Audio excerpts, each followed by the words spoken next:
Okay, check this out, Tornado anchors. If you would have told me a couple of years ago that I would have a $180 anchor, I know that sounds absolutely like the most ludicrous thing in the world. 180 bucks, I think is what this one costs. This is a 34-pound Tornado anchor, and I've been running it for about a month now. I run it on my Headhunter 2 skiff, which I'm just taking out of the water right now. And one of the other guides was asking me if I like the anchor, and I'll be honest with you, I absolutely am in love with this thing. So this is the Yakima River Canyon. This is a big, swift river, okay? It runs 4 times its normal volume. It's 4 times higher in the summer than it is a lot of the other times of the year. And when we need to anchor, we need to anchor. But when we're rowing in that swift current, we also can't have too heavy of an anchor because it weighs down the transom of your boat, and your boat doesn't row very well. So you really need like a good anchor that doesn't weigh a metric ton that will still stop the boat. And the Tornado anchor is the answer. I'm that satisfied with it. And let me show you how this works. So these are all plates right here. So I'm not even sure if they're stainless steel or aluminum, but this is the 34-pound version, and there's a pin that runs through the middle of all these plates. When you drop this anchor, these plates tend to rotate and bite, and it hooks up extremely well and makes for very good anchoring.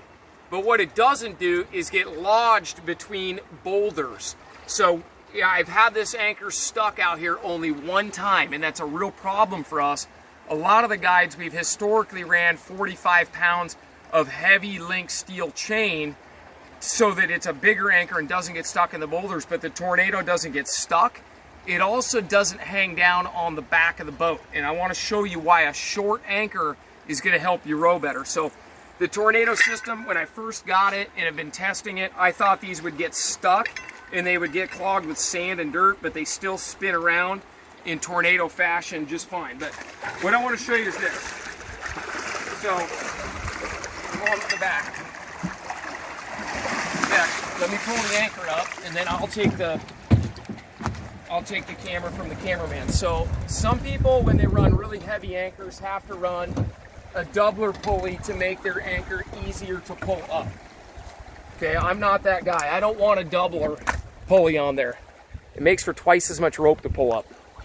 What I want is I want an anchor that's going to sit up out of the water that will come up nice and short and tight and close to this pulley so that it doesn't drag in the water back here. When people run chain and other things to add weight, it ends up dragging in the water, making your boat row very poorly.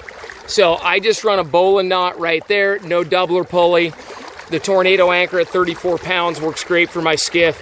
If you've got a big boat and you really want to put the brakes on, the 45-pounder might be for you, but I'm very satisfied. I was really surprised that these things stayed free spinning. I thought that they would get choked up with sand and gravel. So I give them an absolutely raving endorsement. Like I said, I thought the idea of a $200 anchor, $180 anchor was ludicrous, but I see people buy these $9,000 boats and then put just a garbage pyramid anchor of some sort on the back, and then they just bounce downriver out of control, and it lessens your experience on the river.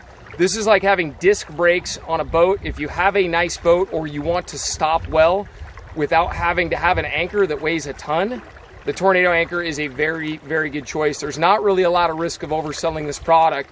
You just got to be willing to spend. But I think it's frankly a good value. I haven't had it stuck yet, haven't lost one yet, and I'm very, very happy with it. It definitely enhances my ability to anchor the boat and row my boat well as a guide. So one more look at that thing.